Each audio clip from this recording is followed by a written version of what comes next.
अज्ञानतिमिराधनस्य ज्ञानाञ्जनशलाकया चक्षुरुन्मिलितं तस्मै श्रीगुरवे नमः।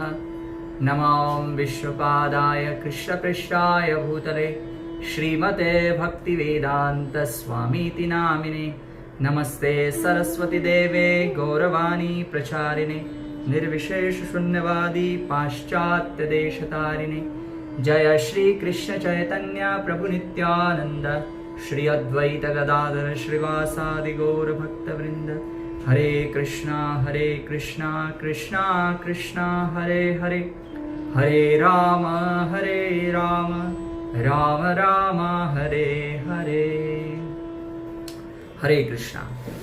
तो आप सभी भक्तों को हम संस्कार के विषय में बताना चाहते हैं कि संस्कार हमारे जीवन में क्या महत्व रखता है और संस्कार की क्या आवश्यकता है हमारे जीवन में, और संस्कार संपन्न करने से हमारे जीवन में उसके क्या फायदे हैं, उसकी क्या महत्व है हमारे जीवन में। और शास्त्रों में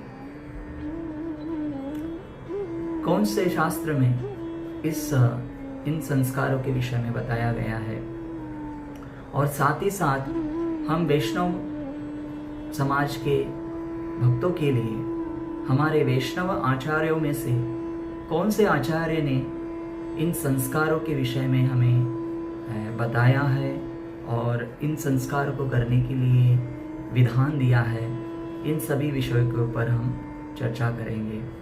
तो सर्वप्रथम संस्कार का क्या उद्देश्य होता है हमारे जीवन में।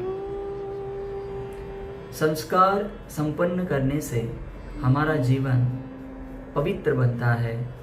हमारे जीवन में बहुत सारे जो अपवित्रताएं हैं, जो अशुद्धताएं हैं हमारे जीवन की, उन सारी अशुद्धताओं से हम मुक्त होते हैं।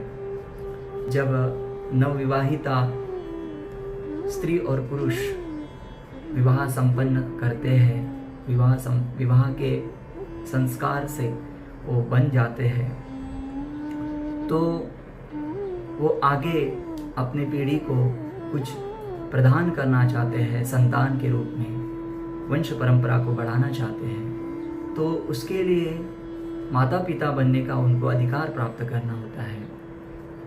तो उस माता पिता बनने के अधिकार को प्राप्त करने के लिए वे गर्भाधान संस्कार संपन्न करते हैं, और उस गर्भाधान संस्कार के अंतर्गत और सारे बहुत संस्कार होते हैं। सीमंतनयन, नामकरण, जातकर्म, पौष्टिक कर्म, अन्नप्राशन, इन सब सारे संस्कार को जब संपन्न करके अपनी संतान को एक माता पिता सुसंस्कृत बनाते हैं, तो ऐसी संतान देवी और दिव्य गुणों से संपन्न होती है, और वो समाज के लिए, अपने परिवार के लिए और अपने देश के लिए कुछ योगदान दे सकती है ऐसी संतान, जिससे कि मानव समाज का कल्याण हो सके।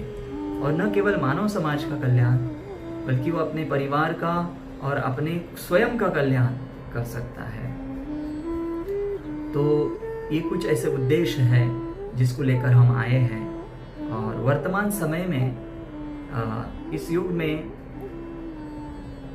इस संस्कारों की बहुत आवश्यकता है, क्योंकि हमारे पास इस संसार में बहुत सारी सुख सुविधाएं हैं। हमारे पास जीवन जीने के लिए,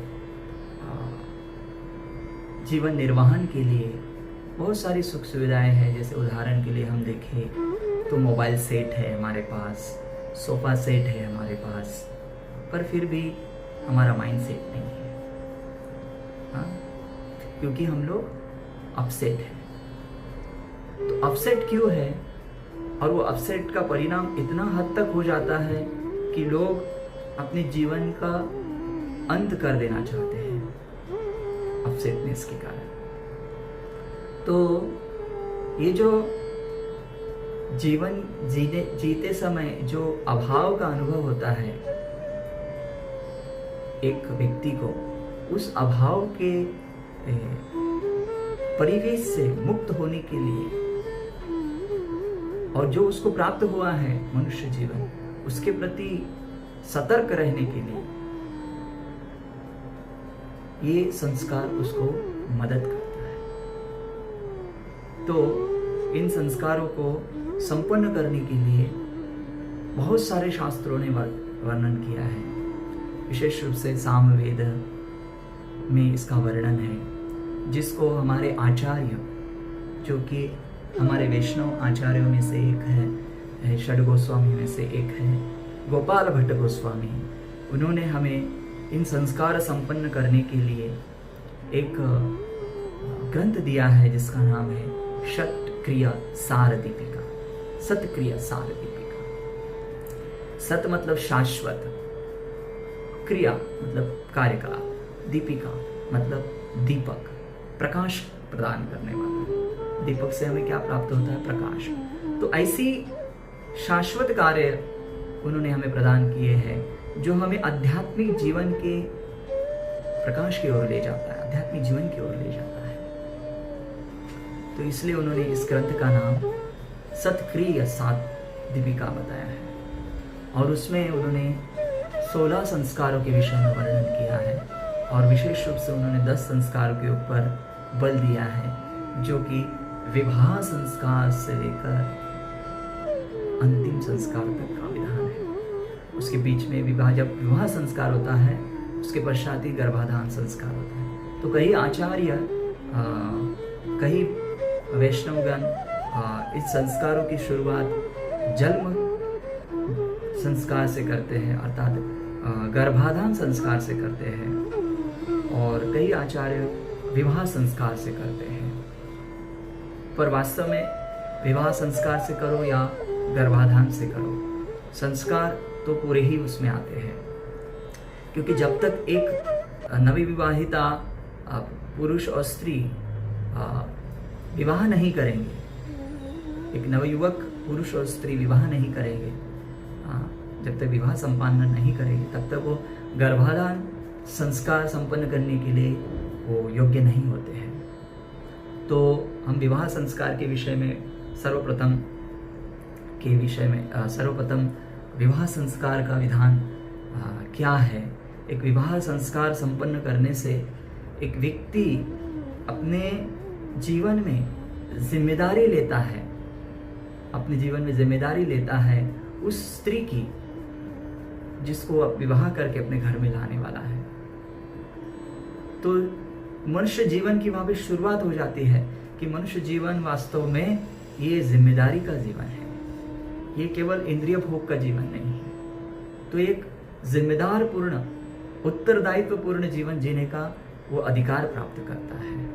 उसके पश्चात वो माता पिता, वो स्त्री पुरुष यदि माता पिता बनना चाहते हैं तो माता पिता बनने के लिए उनको गर्भाधान संस्कार संपन्न करने पड़ते हैं। तो इस तरह से पूरे 16 संस्कार है और इन 16 संस्कारों को करने से हमें क्या मिलेगा, हमें क्या आवश्यकता है और आज के समाज में इसकी क्यों जरूरत है, उनके विषय में हम चर्चा करेंगे। तो इसीलिए हम वैष्णवों को इन संस्कारों के विषय में जानना चाहिए। विशेष रूप से 48 प्रकार के संस्कार हैं। उन 48 संस्कारों में से गोपाल भट्ट गोस्वामी ने हमको 16 संस्कार के विषय में विशेष रूप से बताया है। तो उन 16 संस्कारों को करने से हमें क्या लाभ प्राप्त होगा, क्या उसका हमारे जीवन में प्रभाव होगा, उसके विषय में वो बताते हैं। उसके 10 लाभ बताए गए हैं। तो सर्वप्रथम लाभ बताया गया है कि संस्कार संपन्न जीवन जीने से वर्णाश्रम धर्म अर्थात सनातन धर्म के पालन करने में आसानी हो जाती है। तो सनातन धर्म का पालन करने में आसानी हो जाती है। कब आसानी होती है? जब संस्कार संपन्न जीवन जिएंगे तब। क्यों? क्योंकि जब तक हम सनातन धर्म का पालन नहीं करेंगे तब तक हम संस्कृति को अपनाएंगे नहीं, क्योंकि संस्कृति को अपनाने के लिए हमें धर्म का पालन करना पड़ता है। और जब धर्म का पालन करेंगे तो हमें संस्कार अपनाने पड़ते हैं, और जब हम संस्कार अपनाते हैं तो संस्कार से हमारा जीवन पवित्र बनता है। इसलिए सनातन धर्म, वैदिक धर्म ये पवित्र धर्म है, और इस पवित्र धर्म का पालन करने के लिए हमें संस्कार संपन्न जीवन जीना बहुत आवश्यक है। दूसरा बिंदु ये है कि सुसंस्कृत जीवन और समाज के मूल्यों की स्थापना करना आसान हो जाता है। जब हम संस्कार संपन्न जीवन जीते हैं तो मनुष्य जीवन का जो मूल्य है उसकी स्थापना करना आसान हो जाता है। तो मनुष्य जीवन का मूल्य क्या है? मनुष्य जीवन का मूल्य है कि इस मनुष्य जीवन को हम भगवत सेवा में, भगवत प्रचार में, भगवत कार्य में लगाएं, न कि रोटी कपड़ा मकान में। आज आधुनिक समाज विशेष रूप से केवल मात्र रोटी कपड़ा मकान इन सब चीज़ों के लिए वो भाग रहे हैं, एक दौड़ चली है। तो इस दौड़ के साथ साथ में हमें मनुष्य जीवन के मूल्यों को भी समझना होगा। इसका क्या महत्व है ये मनुष्य जीवन का, ये मनुष्य जीवन कितने लंबे समय के बाद हमें प्राप्त हुआ है। इन सब मूल्यों को समझने के लिए हमें सुसंस्कृत जीवन जीना होगा, तभी ही हम इस जीवन में मनुष्य जीवन के मूल्यों को समझ सकते हैं। तीसरा बिंदु है, यदि व्यक्ति संस्कारों का पालन करता है तो अपने जीवन में, तो उसको आध्यात्मिक जीवन में प्रगति करने के लिए आकर्षण उत्पन्न होगा। आज समाज में हम देखते हैं कि लोगों को आध्यात्मिक जीवन के प्रति रुचि नहीं है, आध्यात्मिक जीवन के प्रति झुकाव नहीं है, धार्मिक जीवन के प्रति झुकाव नहीं है। केवल मात्र धार्मिक जीवन के लिए आडंबर करना उनके लिए अच्छा लगता है। उनको लगता है धार्मिक जीवन का आडंबर करना ही धार्मिकता है, आध्यात्मिकता है। लेकिन ऐसा नहीं है। आध्यात्मिक जीवन ये बहुत ही उच्च स्तरीय जीवन है और बहुत ही त्याग के पश्चात इसको प्राप्त किया जाता है। बहुत सारे त्याग करने होते हैं। तो वैष्णव समाज में हम सभी भक्त जानते हैं कि हमें क्या क्या त्याग करना पड़ता है इस संसार में। जैसे 4 नियमों का पालन करना, और विशेष रूप से सुबह उठकर भगवान नाम का जाप करना, भगवान का प्रसाद ही पाना, इन सभी स्वार्थपूर्ण बहुत सारे स्वार्थपूर्ण चीज़ों को त्यागना, इन सारे नियमों का पालन करके हम तपस्या का जीवन जीते हैं। और ऐसे तपस्या के जीवन से हमें आध्यात्मिक जीवन के प्रति आकर्षण रहता है, आकर्षण बना रहता है। अन्यथा हम अगर इस तरह का जीवन नहीं जिएंगे तो आध्यात्मिक जीवन के प्रति हमारा आकर्षण नहीं बना रहेगा, वो कमजोर हो जाता है। तो संस्कार संपन्न करने से आध्यात्मिक जीवन के प्रति और आध्यात्मिक जीवन के मूल्यों के प्रति हमारा आकर्षण प्रगाढ़ रहता है, गाढ़ रहता है। क्यों? क्योंकि संस्कार संपन्न करने से हमारे जीवन में एक दैवी गुण संपन्न दैवी गुण आ जाते हैं। हमारे जीवन में एक दैवी गुण संपन्न व्यक्ति बन जाते हैं। तो जहाँ पे भी दैवी गुणों से संबंधित चर्चाएं, दैवी गुणों से संबंधित क्रियाकलाप होते हैं, वहाँ पर हमारा आकर्षण बना रहता है। तो इसलिए एक और लाभ है संस्कार संपन्न जीवन जीने से। बहुत सारे माता पिता कहते हैं कि हमारे बच्चे धार्मिक नहीं हैं, हमारे बच्चे माता पिता का आदर नहीं करते हैं, हमारे बच्चे समाज में हमारा आदर नहीं करते हैं। तो ये सब जो अवगुण है ये किस कारण है, ये जो दुर्गुण है किस कारण है? ये इसी का परिणाम है कि उनके ऊपर संस्कार नहीं किए गए, उनको संसार के विषय में कोई ज्ञान नहीं दिया गया है, उनके ऊपर संस्कार संपन्न नहीं किए हैं। चौथा लाभ यह है कि इस कारण से उसे आध्यात्मिक जीवन में प्रवेश करने के लिए बहुत सुलभ अवसर मिलेगा, क्योंकि आज के पाशविक जीवन में जब हम आध्यात्मिक जीवन के सिद्धांतों के बारे में लोग सुनते हैं तो लोगों को लगता है कि ये पिछड़ा जीवन है और बहुत ही पुरानी विचारधारा वाला जीवन है। आज का जीवन तो खाओ पियो मजे करो, इस संसार के विषय में भोग करो, हर व्यक्ति के बारे हर वस्तु के बारे में जानो और हर वस्तुओं का भोग करो, ये जीवन का लक्ष्य बना लिया है लोगों ने। और इसके कारण ऐसे व्यक्तियों को जब आध्यात्मिक जीवन के विषय में बताया जाता है तो उनको बहुत कठिनाई अनुभव होती है कि इस तरह का भी कोई जीवन जिया जा सकता है आज के समाज में। संभव ही नहीं है, उनके लिए असंभव सा लगता है। लेकिन जिस जीव के ऊपर संस्कार संपन्न होते हैं उसके लिए आध्यात्मिक जीवन जीना बहुत सरल और सुलभ हो जाता है। आज हम सब वैष्णव समाज में भक्त जुड़े हुए हैं। ये जुड़ने का कारण क्या है?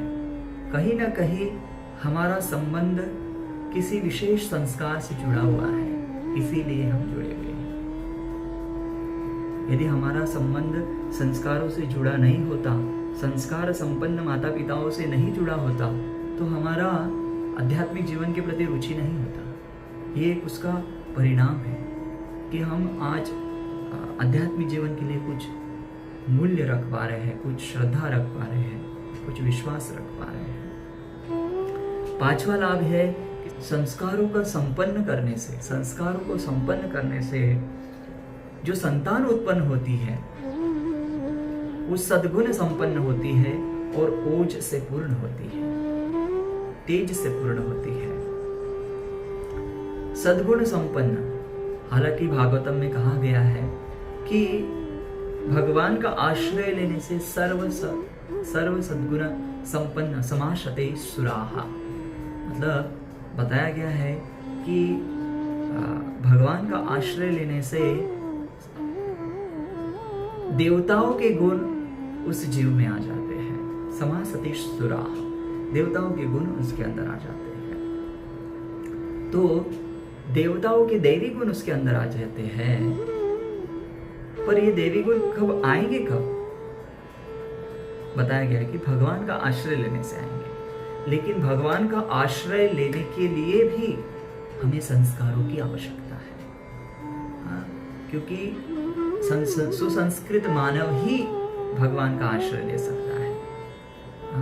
दुर्गुण संपन्न मानव भगवान का आश्रय लेने की अधिकार नहीं रखते हैं, और यदि अधिकार उनको प्रदान भी किया जाता है तो वो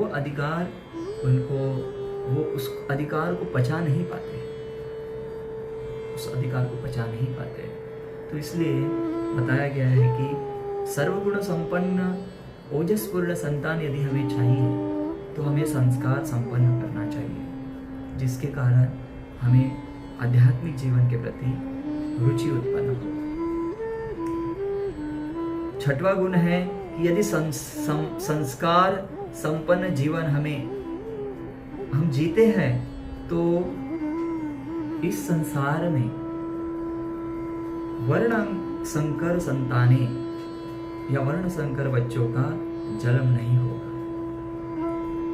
ये बहुत ही महत्वपूर्ण प्रश्न था अर्जुन का गीता में भगवान से, कि भगवान कृष्ण इतने सारे लोगों का यदि वध होता है तो बहुत सारी स्त्रियां जिनके पति यहाँ पर उपस्थित है, बहुत सारी स्त्रियां जिनके पिता यहाँ पर उपस्थित है, बहुत सारी स्त्रियां जिनके भाई यहाँ पर उपस्थित हैं, बहुत सारी बेटियां जिनके यहाँ पे पिता उपस्थित है, तो पति उपस्थित है, पिता है, भाई है, ये सब मर जाएंगे। इन सब व्यक्तियों के शरीर का अंत हो जाएगा।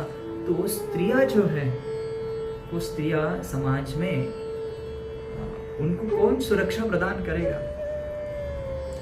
उनको संरक्षण कौन देगा? अर्जुन का बहुत महत्वपूर्ण प्रश्न था। तो भगवान बताते हैं उस विषय में कि जब धर्म की स्थापना होगी तो ये सारी असुविधाएं हम कभी महसूस नहीं होंगी।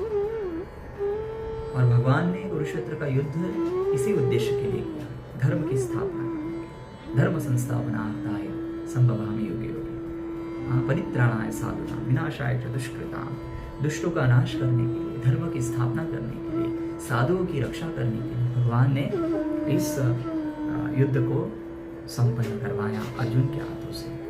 तो अर्जुन को ये प्रश्न था कि यदि इतने सारे लोग मर जाएंगे तो वर्ण संकर संतानें उत्पन्न होंगी, अनचाही संतानें उत्पन्न होंगी, जो समाज में अराजकता, समाज में अधार्मिक सिद्धांतों का पालन करेंगी,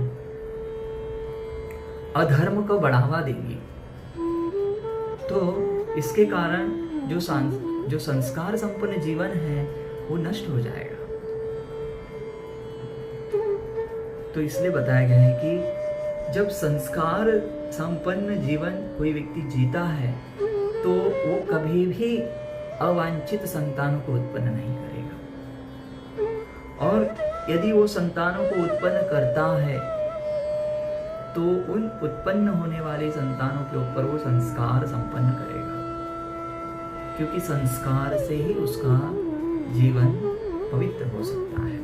संस्कार ऐसी प्रक्रिया है जिसको सरल भाषा में बताया जाए तो शुद्धिकरण की प्रक्रिया है। जैसे संस्कार मतलब शुद्धिकरण करना, शुद्धिकरण। जैसे जल है तो जल को हम शुद्ध करते हैं मंत्रों से। एक साफ पात्र, पहला स्टेप है कि एक स्वच्छ बर्तन में उसको रखा जाता है, दूसरा स्टेप है कि उसको मंत्रों से शुद्ध किया जाता है, तब जाकर वो जल मंत्रित जल बनता है, और तब जाकर वो जल भगवान की सेवा में काम आने के योग्य बनता है। तो वैसे ही जब जीव के ऊपर संस्कार संपन्न होते हैं, वो अशुद्धताओं से मुक्त होता है, तब भी वो जीव भगवान के आश्रय में आने के लिए योग्य बनता है। तो संस्कार संपन्न करने से अवांछित संतानें उत्पन्न करने की जो प्रक्रिया है वो रुक जाएगी, अर्थात धर्म कर्म में लगने वाली संतानें ही जन्म लेंगी समाज में। आज ऐसी संतानों का अभाव अनुभव होता है हमें मानव समाज में। क्यों? क्योंकि धर्म कर्म के अनुसार संतानों को उत्पन्न नहीं किया जा रहा है, संस्कार संपन्न जीवों को नहीं उत्पन्न किया जा रहा है। और सातवां लाभ यह है कि ऐसी संतानें जो सुसंस्कृत संस्कार संपन्न की हुई संतानें हैं, यही संतानें धर्म के कार्यों को आगे बढ़ाएंगी। हम देखते हैं जो कोई धार्मिक नेता है, कोई धर्म के अनुसार अपना जीवन जीते हैं, तो वो धर्म को आगे बढ़ा रहे हैं, धर्म की स्थापना कर रहे हैं, धर्म की स्थापना करने के लिए सहायता कर रहे हैं साधुओं को। तो क्यों कर पा रहे हैं? क्योंकि उनके अंदर संस्कार संपन्न किए हैं, उनके अंदर इच्छा है कि समाज का कुछ कल्याण किया जाए, देश का कुछ कल्याण किया जाए, विश्व का कल्याण किया जाए। ऐसी उनके अंदर तीव्र इच्छा है। और वो तीव्र इच्छा का बीज क्यों है? क्योंकि उनके ऊपर संस्कार संपन्न हुए हैं, वो सर्वगुण संपन्न संतान है, इसलिए वो अपने देश, अपने परिवार, अपने समाज के विषय में सोच पा रहे हैं। क्योंकि जो संस्कार संपन्न जीव नहीं होते हैं वो शास्त्रों के अनुसार कृपण होते हैं, कंजूस होते हैं, अर्थात स्वार्थी होते हैं। अपने विषय में ही वो लोग सोचते हैं, अपने विषय में ही वो जानना चाहते हैं, अपने ही विषय में लोगों को बताना चाहते हैं। तो ऐसे दुर्गुण संपन्न जीव कभी भी धर्म का कार्य आगे नहीं बढ़ा सकते हैं। तो इसलिए संस्कार संपन्न जीव, यदि हम अपने बच्चों के ऊपर संस्कार संपन्न करते हैं तो वो हमारे समाज को सुख प्रदान कर सकते हैं धर्म के अनुसार। आठवां लाभ है कि संस्कार संपन्न जीवन जीने से हमारे जीवन में सम्मान, शुद्धता और पवित्रता की गुणवत्ता बनी रहती है। आज हम देखते हैं मानव समाज में कि बहुत सारे ऐसे माता पिता हैं जो अपने बच्चों को अपने बड़े बुजुर्गों के संरक्षण में नहीं रखना चाहते हैं। क्यों? क्योंकि सम्मान का अभाव है, क्यों सम्मान का अभाव है उनको? क्योंकि उन्होंने उनके जीवन में अपवित्रताएं देखी है। उस अपवित्रता के कारण उनको शुद्धता का अनुभव नहीं होता है। इसलिए ऐसे माता पिता अपने बड़े बुजुर्गों के प्रति सम्मान नहीं व्यक्त कर पाते हैं और अपने बच्चों को उनके अधीन रखकर कहीं जा नहीं पाते हैं। तो ऐसा अभाव क्यों है? क्योंकि संस्कार नहीं है इसलिए। और ये बहुत कोई एक पीढ़ी 1.5-2 पीढ़ी का अभाव नहीं है, ये बहुत सारी पीढ़ियों से इस तरह का अभाव निर्माण हुआ है। इसके चलते आज ऐसा परिणाम हमारे सामने है कि हमें सम्मान का, शुद्धता का, पवित्रता का अभाव अनुभव होता है हमारे सगे संबंधियों के बीच में,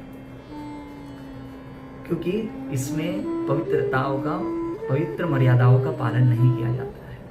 पवित्र मर्यादाओं का पालन नहीं करने के कारण रिश्ते जो है वो पवित्र नहीं रह चुके हैं। इसके चलते मतभेद हो जाते हैं और ये मतभेद का सबसे महत्वपूर्ण कारण यही है कि जीवों ने अपने जीवन में संस्कारों को स्वीकार नहीं किया है। संस्कार संपन्न हुआ लाभ ये है कि संस्कार संपन्न व्यक्ति में इस संसार की दिव्य, दृश्य और अदृश्य शक्तियों को समझने की, अनुभव करने की शक्ति आ जाती है। जिस जीव के ऊपर भी संस्कार संपन्न होते हैं और संस्कारों के सुसंस्कृत जीवन जीता है, वो दृश्य अदृश्य सारी शक्तियों को समझ सकता है, नेगेटिव पॉजिटिव एनर्जीज को अनुभव कर सकता है और उसके अनुसार वो अपने जीवन में निर्णय ले सकता है या दूसरों को निर्णय लेने के लिए सलाह दे सकता है कि आपको इस मार्ग से नहीं जाना चाहिए, आपको इस मार्ग से जाना चाहिए। कब ये दिव्य दृष्टि उत्पन्न होती है?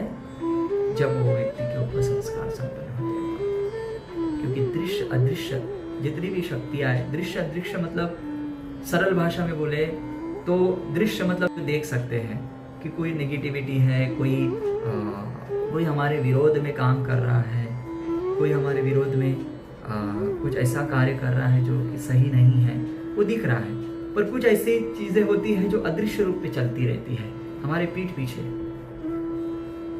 तो हमारे अंदर ऐसी शक्ति निर्माण होती है कि हमारे पीठ के पीछे भी यदि कुछ कार्य हो रहा है तो हमें उसका आभास हो जाता है कि वो व्यक्ति के आचरण से, वो व्यक्ति के चरित्र से, वो व्यक्ति के नजर से, वो व्यक्ति के क्रियाओं से, वो व्यक्ति के बोलने से, शब्दों से हमें आभास हो जाता है कि वो व्यक्ति हमारे लिए कुछ अच्छा कार्य नहीं कर रहा है।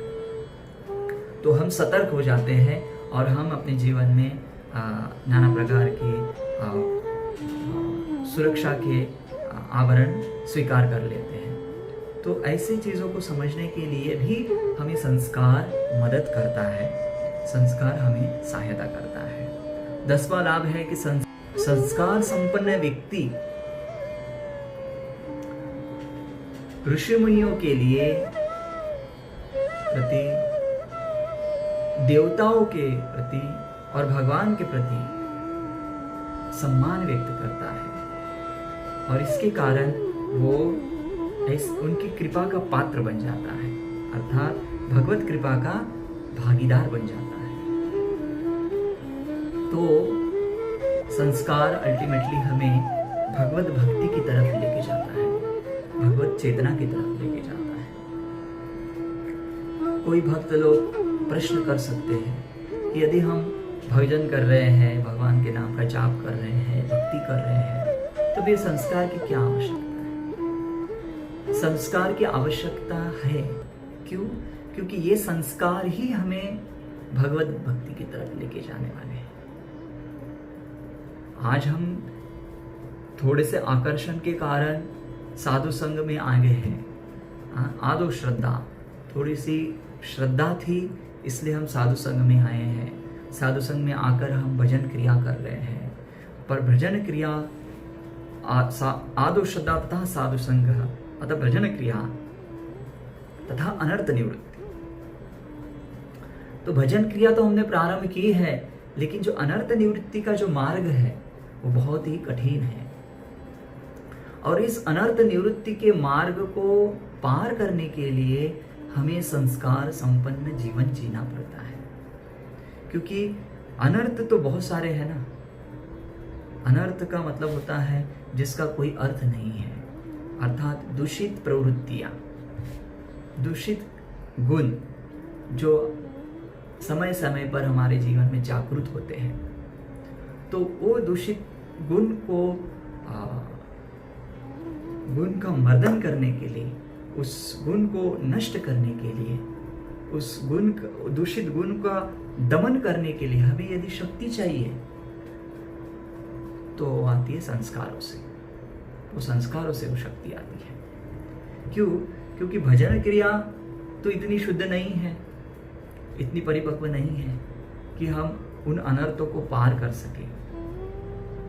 लेकिन जब संस्कार हमारे जीवन में आते हैं, लागू होते हैं, तो हम आसानी से सारे अनर्थों को पार कर पाते हैं। आसानी से सभी अनर्थों को लांघ कर हम पवित्र आध्यात्मिक जीवन की तरफ अपना यात्रा कंटिन्यूस रख सकते हैं।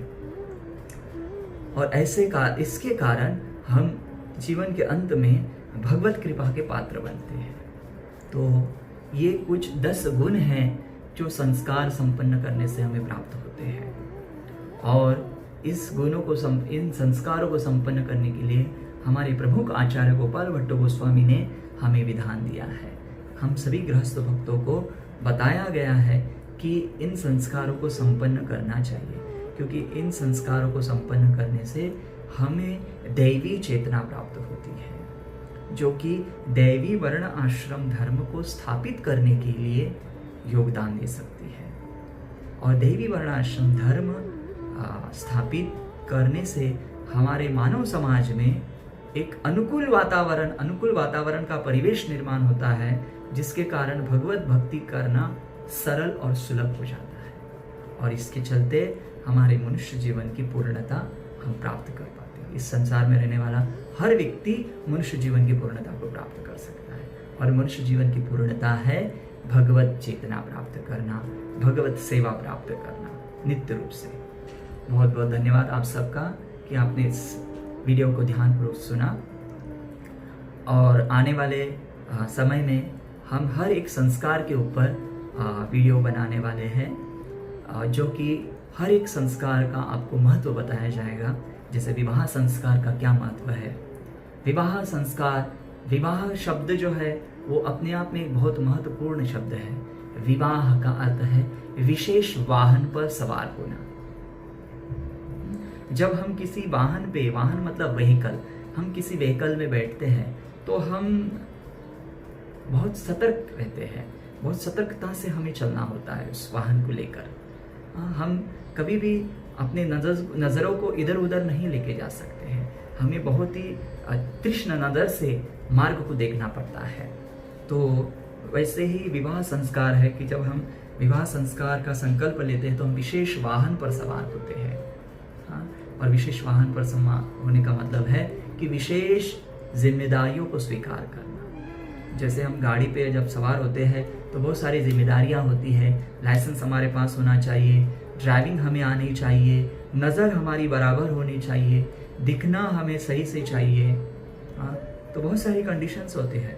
तो तब जाकर हम गाड़ी चलाने के लिए पात्रता प्राप्त करते हैं, योग्यता प्राप्त करते हैं। तो वैसे ही जब कुछ योग्यताओं को प्राप्त किया जाता है, कुछ जिम्मेदारियों को स्वीकार किया जाता है, तभी हम विवाह संस्कार की इस जिम्मेदारी को स्वीकार कर सकते हैं। तो हर एक संस्कार के ऊपर हम आने वाले समय पर कुछ वीडियोस बनाएंगे और आप सभी वैष्णव समाज के लिए इस सेवा प्रदान करेंगे, जिससे कि हर एक संस्कार का महत्व पता चल सके भक्तों को और समाज के सभी व्यक्तियों को, ताकि वे अपने जीवन में इन संस्कारों को अपनाकर अपने जीवन को पवित्र बना सके और आने वाली पीढ़ी को कुछ योगदान दे सके अपने जीवन में।